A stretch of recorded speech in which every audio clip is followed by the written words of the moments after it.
Assalamualaikum warahmatullahi wabarakatuh. Alhamdulillah, assalatu wassalamu ala nabiyil ummah, la hawla wa la quwata illa billah wa ba'da. Bapak Ibu sekalian, para jamaah, rasa syukur pada Allah siang hari ini bisa berkumpul, bisa bermuajahah. Mudah-mudahan kumpul kita ini menjadi perkumpulan yang barokah. Allah angkat kesulitan-kesulitan kita diganti menjadi kemudahan-kemudahan. Kita yang belum dipertemukan dengan pasangan kita disegerakan dapat jodohnya yang soleh dan soleha. Anak turunan kita dijadikan anak turunan yang solehin dan solehat. Utang-utang kita dilunaskan semuanya, ya Rabbal Alamin. Bapak Ibu sekalian, ada dua keadaan yang kalau kita bisa selamat dari dua hal ini, selamat juga jiwa kita. Jiwa kita di dalam bermasyarakat, apalagi kemudian berbangsa dan bernegara ini. Satu, jangan sampai ada sifat ini nih. Apa itu Ustaz? Seneng ngelihat orang lain susah, susah ngelihat orang lain seneng, Pak. Ini PR nih buat kita. Seneng ngelihat orang lain susah, susah ngelihat orang lain seneng. Pakai contoh paling gampang dah. Tetangga kita yang pasang AC, kita yang masuk angin, Pak. Tetangga kita yang baru aja beli mobil listrik, kita yang hitungin cicilannya, Pak. Ini namanya seneng ngelihat orang lain susah, susah ngelihat orang lain seneng. Nggak bisa gitu ngelihat orang lain gitu, Pak. Ada tetangga ya Pak, punya anak perempuan. Kita nyebutnya apa sih? Anak perawan itu ya. Kita bilang sama istri kita tuh, mah kalau punya anak jangan kayak gitu, pendidikannya nggak bener. Tiap malam antar jemput lain sopirnya. Hari ini naiknya BRV, terus Kalia. Dia nggak tahu Pak kalau itu Grab, Pak. Jadi apa yang dilakuin oleh orang lain jadi standarnya dia. Seneng ngelihat orang lain susah, susah ngelihat orang lain seneng, Pak. Mestinya gimana? Mestinya tuh ada orang lain seneng kita ikut happy, ada orang lain yang kemudian susah kita ikut prihatin. Makanya Nabi ngajarin sama kita, Pak, idza ra'aita ni'matan ala ghairik, kalau engkau kemudian memandang melihat, Pak, takjub sama nikmat yang ada sama orang lain. Ya Allah, Ustaz, itu tetangga punya anak pinter bener, soleh banget tuh Ustaz, udah mah diterima di kampus yang favorit, anaknya pinter sholatnya, ngajinya. Maka kalau kita memandang kenikmatan sama orang lain, Pak, kita ngelihat ada nikmat sama orang lain, besarkan Allah. Fakulu, maka berkatalah, Masya Allah, la haula wa la quwata illa billah. Apa maknanya Ustaz? Fadilahnya, kalau kita mengucap kalimat ini, ngelihat nikmat sama orang lain, yang kita besarkan Allah, Masya Allah, la haula wa la quwata illa billah. A'tahullahu ni'matan mithlaha. Allah bakal kasih kita nikmat yang serupa nantinya tuh. Besok anak kita juga gitu, Pak. Ya Allah. Kalau ngelihat anak tetangga tuh, aduh begitu, Pak. Kalau ngelihat istri tetangga gimana, Pak? Masya Allah, la haula wa la quwata illa billah. Berarti kepengen banget istrinya kayak istri tetangga. Ustaz, Masya Allah, la haula wa la quwata illa billah. Kalau kita ngelihat tuh ketakjuban nikmat yang ada sama orang lain gitu. Jangan malah kita punya sifat yang buruk. Namanya bahasa Inggrisnya apa ya? Julid, Pak. Kita kalau ngelihat nikmatnya orang lain kayak nggak percayaan gitu, Pak. Kok bisa sih dia udah ganti mobil lagi? Kemarin baru aja pakai mobilnya isinya Pertamax, sekarang udah ganti listrik, Pak. Dia nggak pakai baterai, Pak, sama gardu listriknya malah. Kok bisa ini, Ustaz? Nggak terima nih Pak. Ini namanya tajassus. Sifat kedua yang harus kita buang biar kita punya hati nih tenang. Rumah tangga tenang, bernegara tenang, aman. Wala tajassasu, jangan terlalu dalam memata-matai nikmatnya orang lain. Takutnya kita nggak percaya gitu. Kok bisa ya? Kan kerjanya bareng saya ya Ustaz. Kok udah ganti motor aja dia? Kok udah ganti mobil aja?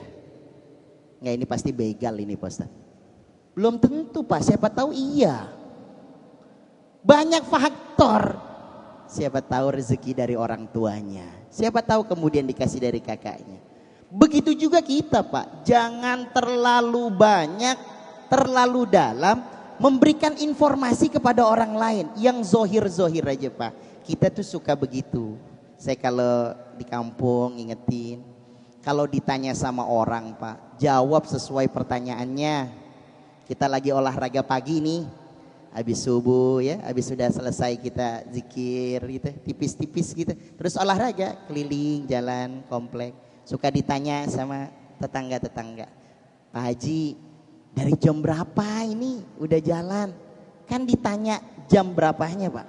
Bapak nggak ditanya aktivitasnya. Tapi informasi yang diberikan, duh saya Pak, itu saya tahajud itu udah biasa tuh, jam 2 tuh saya udah tahajud tuh. Habis itu saya baca Quran tuh udah setengah juz dapat. Habis itu saya zikir istighfar. Baru di ujung Pak, kira-kira saya dari ba'da subuh lah. Pertanyaannya jamnya Pak. Orang ini nggak perlu tahu Bapak tahajud jam berapa. Tapi kan Ustaz, kalau nggak dikasih tahu, nanti kurang greget gitu Ustaz. Kurang mantap informasinya gitu. Kan kita ditanya Pak, loh Pak, Bapak tinggal di komplek ini? Iya, dia bilang. Yang mana Pak? Tinggalnya di blok mana? Yang ditanya Bapak blok mana? Pak Ustadz, saya itu Pak Ustadz, alhamdulillah ada rezeki ngerenov rumah. Udah jadi 4 lantai. Itu yang paling atas Ustadz, yang rumputnya. Ustadz, yang paling luas, paling gede rumahnya itu rumah saya Pak Ustadz. Saya nggak tanya luas meternya Pak. Yang saya tanya, Bapak rumahnya di blok berapa, nomor berapa? Tapi kayaknya kurang gitu Pak. Kang, kerjanya di mana? Saya tanya kerjanya di mana? Jawab aja Pak, di MNC. Gitu Pak. Tapi kalau cuma itu kurang Kang. Ustaz, saya alhamdulillah lah Pak Ustaz, qadarullah, pakai qadarullah nih Pak. Saya di bawah saya tanggung jawab ke 40 karyawan lah Pak Ustaz. Hebat ya Pak. Iya betul.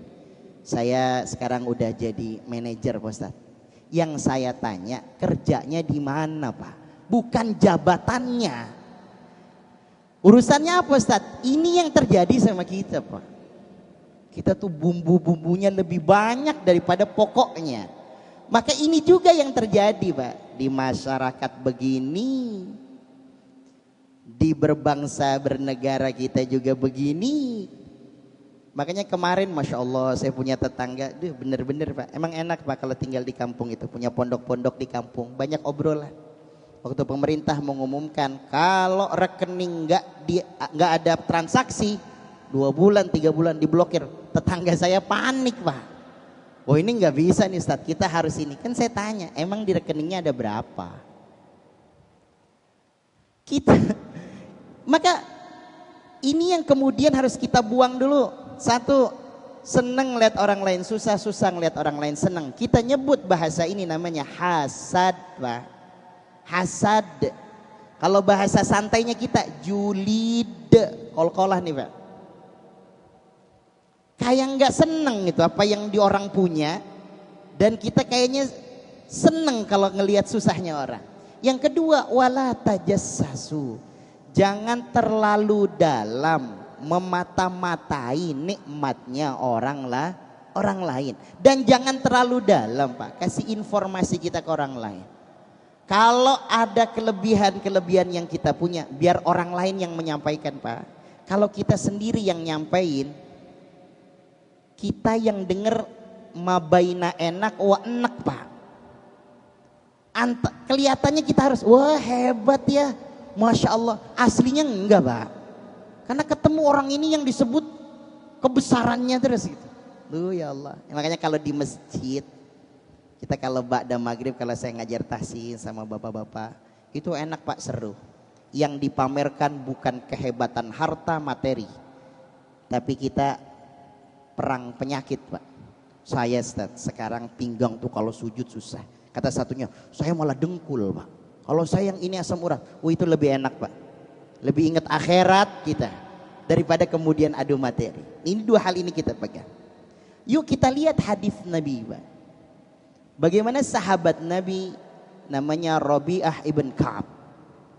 Sahabat ini Pak, punya tugas kalau membersamai Nabi adalah ngambil airnya Nabi kalau kemudian Nabi ingin berwudu. Dipersiapkan. Lama bersama Rasul sallallahu alaihi wasallam sampai kemudian setelah wudu Nabi bertanya sama orang ini, "Ya Rabi'ah, wahai sahabatku Rabi'ah, engkau sudah lama berkhidmat padaku. Apa-apa yang kemudian saya perlukan kau udah siapkan, terutama air wudhu nih kau siapkan betul. Sal, minta sama saya. Minta apa? Biar saya pintakan ke Allah." Nih Pak. Sampai sini dulu nih. Bayangkan Pak. Sama Rasul, manusia doanya mustajab, dekat dengan Allah, potensi dikabulkan kayaknya 100% ini. Terus bilang begini, minta ke saya. Kamu mau apa? Saya kepikiran, ini Rabi'ah bakal minta apa kira-kira? Ya Allah. Kalau saya saat itu ya, Ahmad, mau minta apa? Rumah renov ya Rasul. Bocor mulu ya Rasul. Mobil tolong lu besarin lagi ya Rasul. Biar muat banyak anak-anak udah. Tapi nih Pak, yang menariknya, yang dimintakan oleh Rabi'ah kepada kemudian Rasul sallallahu alaihi wasallam, ya Rabb, ya Rasul, sebagaimana saya di dunia bisa berkhidmat kepada engkau, maka doakan saya supaya nanti di surganya Allah saya bisa bareng sama engkau. Ya Allah. Nah, tapi Pak, ujung hadis ini nih yang kemudian kita mau ambil. Maka kata Rasulullah sallallahu alaihi wasallam, fa'inni ala dzalika bikathratis sujud. Tolong bantu saya supaya ini bisa terrealisasi. Bikathrotid du'a fis sujud, perbanyak doa di dalam sujud. Ini ngebantu kita Pak. Maka kalau dalam sujud yuk minta sama Allah, minta di luar. Kalau kita sholat berjamaah, kalau berjamaah zuhur ikutin saja udah. Berapa lamanya imam ikutin Pak, karena makmum ngikutin imam. Kalau imam udah Allahu Akbar, Ustadz udah bangun, kita ikut bangun. Gak usah lama-lama Pak kalau berjamaah. Kenapa? Timbul fitnah Pak. Kita yang di sampingnya nih orang bangun lagi apa enggak? Kira-kira ini husnul khotimah apa mau bagaimana ini? Ikutin aja Pak imam. Dan saya minta tolong kalau kita pakai ilmu ini, kalau berjamaah, berdoa kita dalam sujud, jangan terlalu kenceng doanya Pak. Kenapa? Kasihan nama yang sebelahnya Pak. Dia sujud, ya Allah, saya terlilit hutang ya Rabb. Anak saya gak ada kemampuan untuk biaya sekolah. Istri saya mau melahirkan ya Allah. Doa dia dalam sujud nih Pak. Yang sebelah denger, akhirnya cuma bilang gini, ya Allah, kabulkan orang sebelah saya ya Rabb. Karena kekencengan doanya Pak. Maksudnya bagaimana? Kalau nanti berdoa kita di dalam sujud dan kita mau melafalkan dengan bahasa Indonesia, taruh aja dalam hati kita Pak. Ya Allah, mudahkan urusan saya, mudahkan anak saya, angkat derajat anak saya, lapangkan rezekinya, yang sedang kerja dimudahkan, dimapankan, dicukupkan. Nah, dari sinilah kemudian kita bisa mengambil hikmah Pak. Mengambil kemudian pelajaran. Jiwa kita nih bersihin dulu. Jadi berbicara yang besar tentang negara nih, bicara dulu dari yang kecil. Kita dulu, keluarga kita dulu, lingkungan kita dulu, nanti bagus deh Pak. Sampai kemudian nasionalnya, sampai ke negaranya. Maka saya ingin sampaikan, kalau ada kesempatan ini sebagai penutup Pak, perbanyak waktu kita tuh dengan Allah, bisa kelihatan aslinya kita, nampak kita nih Pak, dalam satu keadaan ini. Yang lain gak bisa, semuanya disetting. di planning, ada rencananya. Ini settingan. Yang mau saya sampaikan saya sudah siapin, ada teorinya, ada materinya. Yang mau saya sampaikan nih Pak sudah disiapkan. Pakaiannya udah disiapin gitu. Oh kira-kira pakai baju ini pakai jas. Di otak saya nih MNC ya, AC pasti ini mah.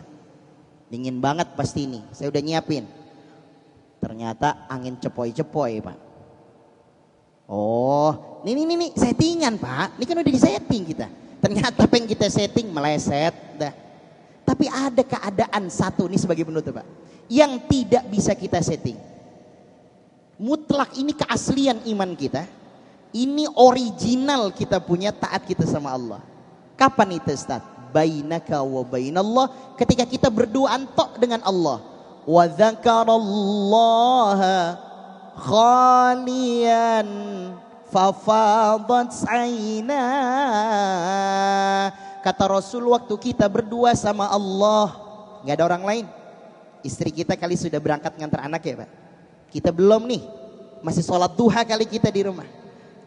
Berdua antok cuma antara kita dengan Allah. Wa dzakarallaha, lalu kemudian kita ingat Allah, menyebut Allah, membesarkan Allah. Fafadat aina, ini catatan kita. Lalu netes air mata kita. Ini air mata asli iman kita kepada Allah Pak. Nggak ada orang. Dan air mata ini dibayar kontan sama Allah Subhanahu wa taala. Air mata ini akan menjadi saksi kita terbebas dari panasnya neraka jahanam. Enggak ada orang, cuma kita berdua Pak. Kok bisa ya Ustaz? Aisyah radhiyallahu anha bilang, bisa jadi Pak, karena nikmat yang tidak disangka-sangka atau karena ujian yang berat kita nggak bisa ngelewatin kecuali atas izin Allah. Kita sholat duha nih Pak. Istri kita udah berangkat sama anak sekolah ya. Kita kemudian lagi sholat duha. Kita kemudian selesai sholat, kita lihat kanan kiri kita. Ya Allah, nangis kita sama Allah. 15 tahun saya Ustaz merantau ke Jakarta. Tinggal dari satu kontrakan ke kontrakan lain. Punya istri, nikah nih masih ngontrak. Punya anak satu masih ngontrak. Lahir anak kedua Ustaz, baru bisa beli rumah. Ngelihat rumah nih, nangis air mata kita. Ya Allah, ibadah kita nggak seberapa, tapi nikmat yang Allah kasih nggak disangka-sangka. Nangis Pak ngelihat nikmat itu. Ya Allah. Nih Pak, habis sholat duduk di sofa gini. Terus kita zikir kali istighfar ya. Astagfirullah. Gitu Pak. Nangis kita Pak. Kenapa? 10 tahun lah Ustaz saya hidup nih. Nggak pernah ngerasain punya sofa nih. Ngerantau ke Jakarta ngekos, nggak ada sofanya. Nikah sama istri kemudian cari yang kecil, nggak ada kursinya Ustaz. Semua serba lesehan. Sama Allah dikasih rezeki Ustaz. Pas anak mau lahir, alhamdulillah kerjaan bagus, proyek bagus. Ya Allah, kita bilang kita beli kali sofa ya. Yang ada sofanya nih, yang ada mejanya. Beli Pak, duduk gitu Pak. Nangis kita. Karena kita tahu Pak, bertahun-tahun Pak kita berikhtiar, tapi kita sadar nggak seberapa ikhtiar kita, tapi Allah berikan nikmat yang tidak disangka-sangka. Nangis kita, nangisnya kita nih dibayar oleh Allah Jalla wa'ala. Gitu Pak. Ngeliat tengok kiri, tengok kanan, ya Allah, ngeliat TV, ngeliat laptop, ngeliat kulkas, nangis kita. Kok bisa? Semua belum ada yang lunas ini Pak Ustaz. Nangis kita, nggak apa-apa Pak, nggak apa-apa, nggak apa-apa, itu nangis kita. Nah dari sinilah kemudian, ayo Pak, kalau ada waktu-waktu luang, waktu-waktu lowong antara kita sama Allah, nggak ada yang lihat nih, manfaatin Pak. Kalau pulang kerja, udah guling kanan, guling kiri, nggak bisa tidur, istri udah tidur, kita senggol nggak bangun-bangun, ya warung udah tutup ya. Kalau udah kita guling kanan, guling kiri, setel sana, setel sini, buka handphone juga nggak bikin kita ngantuk Pak. Itu isyarat dari Allah Pak. Memang Allah pengen Bapak bangun, sholatlah dulu 2 rakaat Pak. Sholat sunnah mutlak dulu kali. Kalau kita pulang kerja nyampe di rumah mungkin jam 11, setengah 12 malam, kita udah guling kanan, guling kiri Pak. Kita udah buka handphone, Instagram kita buka, nggak ada yang komen, nggak ada yang like juga. Kita buka lagi ke Facebook, buka TikTok. Kita lihat semuanya, kita cuma kagum urusannya orang lain jalan-jalan, kita di situ-situ aja. Nggak bisa tidur kita Pak, guling kanan, guling kiri. Kalau memang Allah sedang membuat kita tidak ngantuk, nggak bisa tidur, berarti itu isyarat Allah pengen kita bangun. Besarkan Allah, takbir Pak, Allahu Akbar, supaya yang lain kecil. Kali kita punya masalah kan, masalah kita kecil karena ada Allah yang maha besar. Kali kita punya ujian kecil karena kita bawa kepada Allahu Akbar. Ada Allah yang maha besar. Bapak hadirin jamaah sekalian, saya pikir ini Pak, dari sinilah kita kemudian ambil hikmahnya. Ini isyarat-isyarat yang Allah berikan kepada kita untuk menjadi penguatan jiwa kita. Kalau dari kitanya udah bagus, nanti ke keluarganya akan ikut bagus, lalu kemudian kepada masyarakat, lalu kemudian besarnya adalah kepada negara kita. Saya pikir ini yang kemudian menjadi pengantar yang saya sampaikan. Mungkin ada hal-hal yang ingin diperdalam, dipersilakan Ustaz. Jazakallah khairan katsira Ustaz atas pemaparannya. Masya Allah tabarakallah. Mudah-mudahan ini bermanfaat buat kita semua untuk mengarungi kehidupan kita di dunia ini. Amin. Amin ya rabbal alamin. Baik, kepada jamaah sekalian masih ada waktu untuk jamaah yang ingin mengajukan pertanyaan, kami persilahkan. Ada? Dari akhwat mungkin?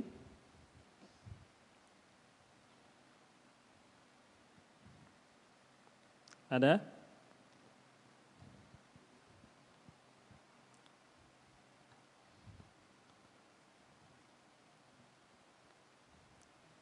Nggak ada ya? Oh ada. Baik.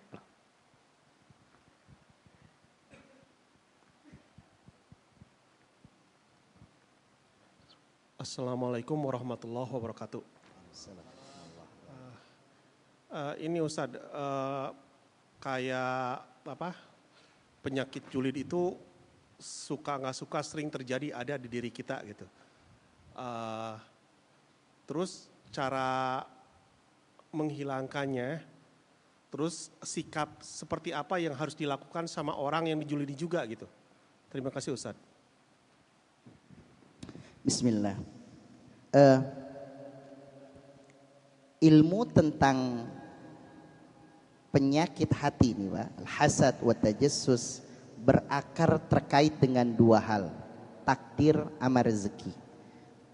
Kita kayaknya belum tuntas memahami ilmu tentang takdir Pak. Satu, ini catatan kita Kang, takdir Allah pasti terbaik, tidak mungkin terbalik. Ini dulu, takdir yang Allah turunkan sama kita Bapak sekalian pasti terbaik, tidak mungkin terbalik Pak. Ini yang terbaik.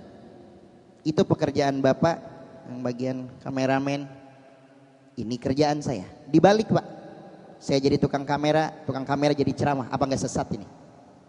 Saya yang di kamera, mungkin yang saya videoin saya doang kali. Takdir Allah pasti terbaik, tidak mungkin terbalik. Itu satu takdir. Yang kedua Pak, pahami dulu takdir biar kita nggak julid Pak, biar nggak hasad.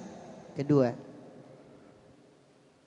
jangan terlalu cepat menyimpulkan takdir sebelum di ujung ikhtiar. Jangan terlalu cepat menyimpulkan takdir sebelum sampai di ujung ikhtiar. Nah, kayaknya saya nggak bakalan dapat jodoh nih Pak Ustadz nih, udah umur 30. Kira siapa Pak? Kayaknya saya udah nggak bakal punya anak deh Ustadz. Itu namanya terlalu cepat menyimpulkan takdir. Tolong simak ini Pak. Kita buka sejarah dalam Al-Quran banyak banget. Innallaha, sesungguhnya Allah Pak seneng banget kali mendengar jeritan hambanya Pak. Karena mungkin kita jarang menyebut Allah, sehingga Allah tolong kita kadang-kadang di detik-detik terakhir gitu, di tikungan-tikungan terakhir Pak. Masih ingat kisah Nabi Musa alaihissalam dikejar oleh Fir'aun, di depannya samudra Pak, udah mentok ini, nggak ada jalan lagi, tapi Nabi Musa nggak bilang saya nyerah, enggak. Allahumma lakal hamdu wa ilaikal mushtaka. Ya Rob, saya ngadu kepada engkau, bimbing saya gimana? Tongkat yang di tangannya Pak bisa membelah lautan. Nabi Musa taunya tongkat itu bisa ngebelah hari itu Pak. Saat itu tongkatnya dari kemarin-kemarin udah dipegang. Kalau tahu dari kemarin, gelah diresik kali Nabi Musa. Bismillah nih dia bilang, tang gitu Pak. Alah kurang kenceng lagi, kencengan lagi dia bilang. Gila diresik Pak. Nabi Ibrahim detik-detik terakhir Pak. Waktu dilemparkan ke dalam api yang panas. Tapi kata Nabi Ibrahim, baru tahu bagaimana Allah bilang ya narukuni bardau wa salaman ala Ibrahim. Tahu api itu jadi dingin. Api jadi dingin itu buat Nabi Ibrahim. Baru hari itu waktu dilemparnya. Kalau tahu dari awal Pak, selau. Tahu selau apa enggak Pak? Mau dilempar Nabi Ibrahim, lempar dah. Jatuhnya kayak Avengers ya Pak. Ini jadi kayak hero ini. Nabi Ibrahim nggak tahu Pak. Lagi-lagi nih perhatikan Pak. Masih ingat kisahnya Nabi Ismail sama uminya. Waktu kecil masih bayi Nabi Ismail menangis. Apa yang dilakukan oleh ibunya? Berlari dari sofa Marwah. Pak, kita udah ke sofa nggak ada air, ke Marwah nggak ada air, sofa lagi nggak ada air. Ngapain bolak-balik sofa Marwah lagi Pak? Kenapa balik lagi? Udah tahu nggak ada air, masih balik lagi. Karena sofa dan Marwah itulah tempat di mana yang bisa diikhtiarkan saat itu, Pak. Tapi nggak berhenti karena di situ masih bisa kemudian ngelihat Ismail, masih terdengar tangisan Ismail alaihissalam. Baru berhenti ketika ketika kemudian Ismail tidak lagi menangis, baru berhenti, Pak.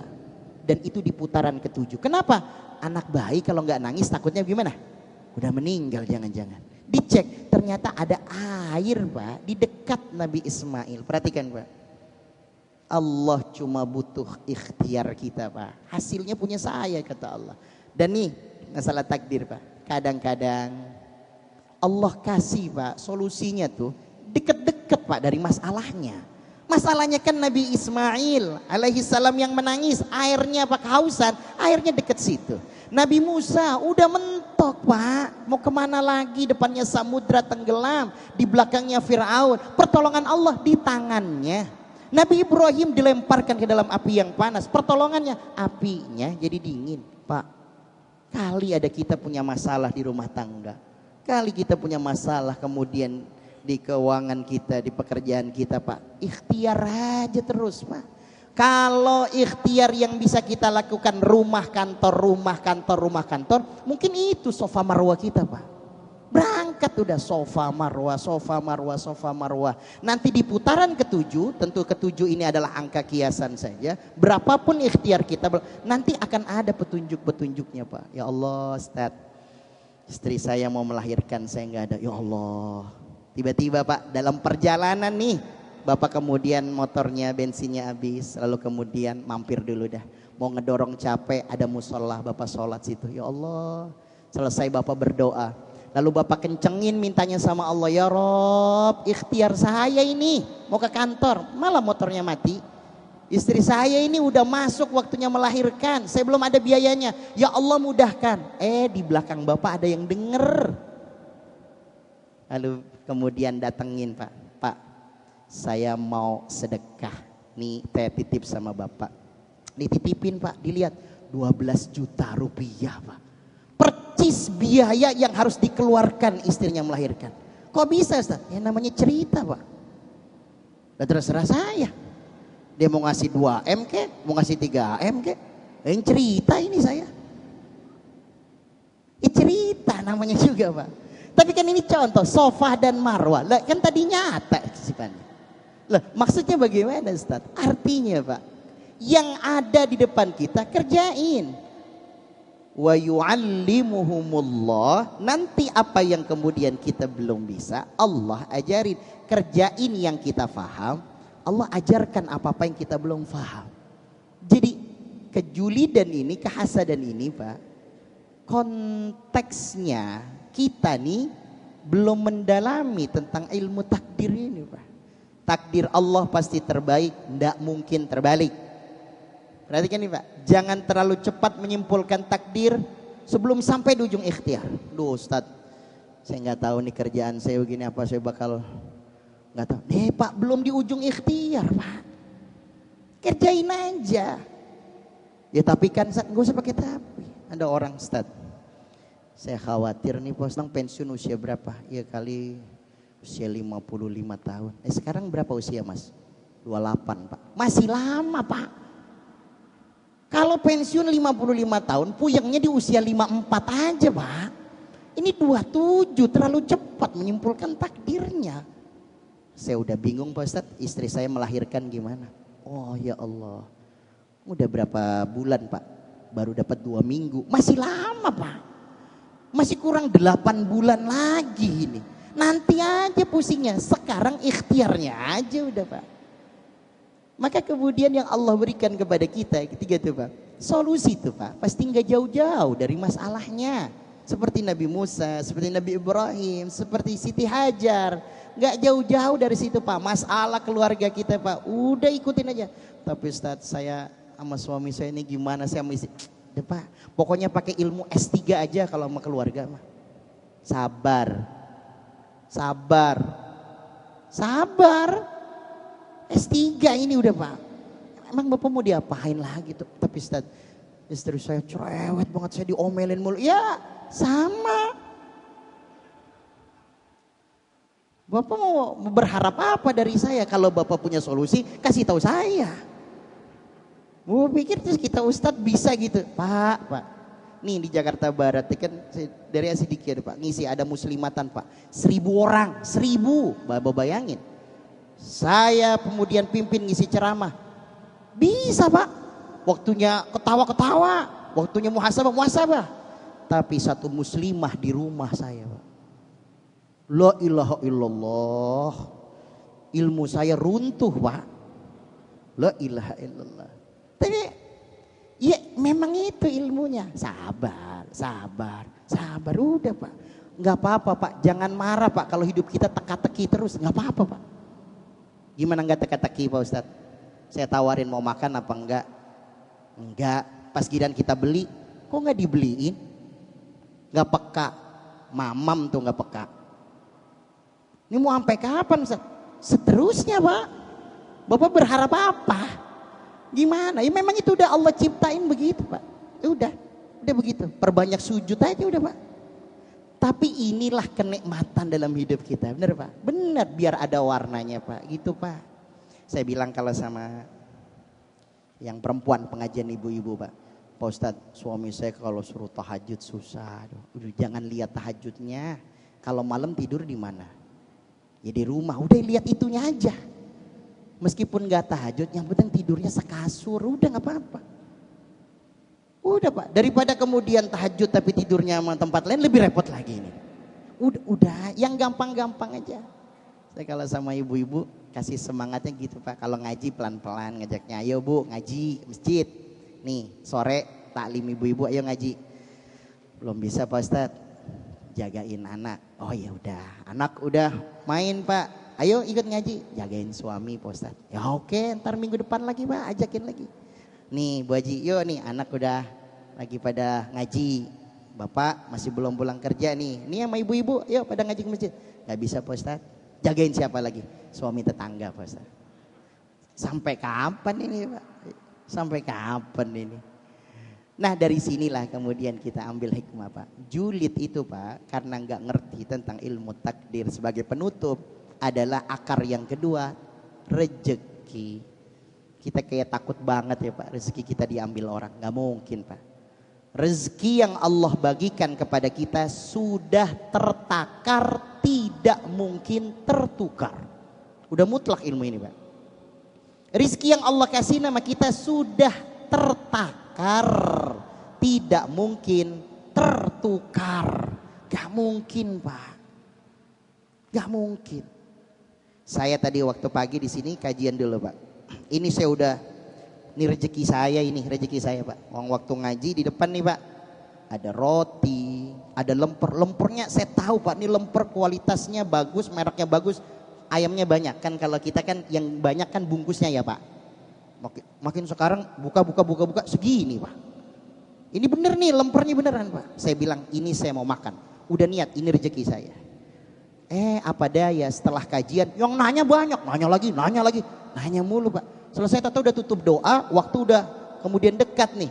Oh saya ngejar ke sini, di mobil saya kepikiran lemper Pak. Saya bilang bukan rezeki saya berarti. Tapi saya bilang nih, rezeki sudah tertakar tidak mungkin tertukar. Saya bilang masa panitia nggak mikirin? Dan saya mikir kan, emang nggak ada apa di Jakarta Barat lemper ya? Saya bilang. Kira-kira dia bilang, emang rizki udah tertakar, tidak mungkin tertukar. Jadi mau apapun yang diberikan kepada orang lain, lah itulah. Jadi terakhir Pak, terakhir mulu nih sampai kapan? Mari kita ingat dah kalau masalah takdir ya. Karena banyak yang ngerasa kok telat banget ya Allah nolong kita. Oh gimana ini ya? Pak coba ingat-ingat, tarik mundur dah. Berapa kali kita udah pengen nyerah dalam hidup nih Pak? Coba tarik mundur ya Pak. Waktu kita awal kemudian pengen kuliah, pengen kerja, pengen nikah, punya anak. Berapa kali kita mau nyerah itu Pak? Kosakata nyerah sama putus asa tuh udah berapa kali keluar di hati kita tuh. Tinggal klik doang cuman belum ke klik-klik Pak. Kita udah ngetik gitu. Nyerah, putus asa, mundur. Kita udah ngetik itu, cuman belum kita klik aja. Belum kita enter itu. Mulut belum, gue nyerah nih, saya harus berhenti nih. Tapi berapa kali kita ingin menyerah dalam perjalanan itu, tiba-tiba Allah berikan pertolongan yang tidak disangka-sangka. Berapa kali Pak? Saya yakin sekali, untuk buat saya, udah berapa kali kegagalan saya tuh Pak. Berapa kali kita bilang, berhenti kali. Mau bikin pondok kayak, berhenti kali gak usah bikin pondok dah. Mau stop kali ya gak usah. Tapi di setiap kali mau nyerah, di setiap kali mau stop, di setiap kali mau berhenti, setiap itu juga pertolongan Allah datang. Dibantu Pak, pertolongan Allah datang ya Allah.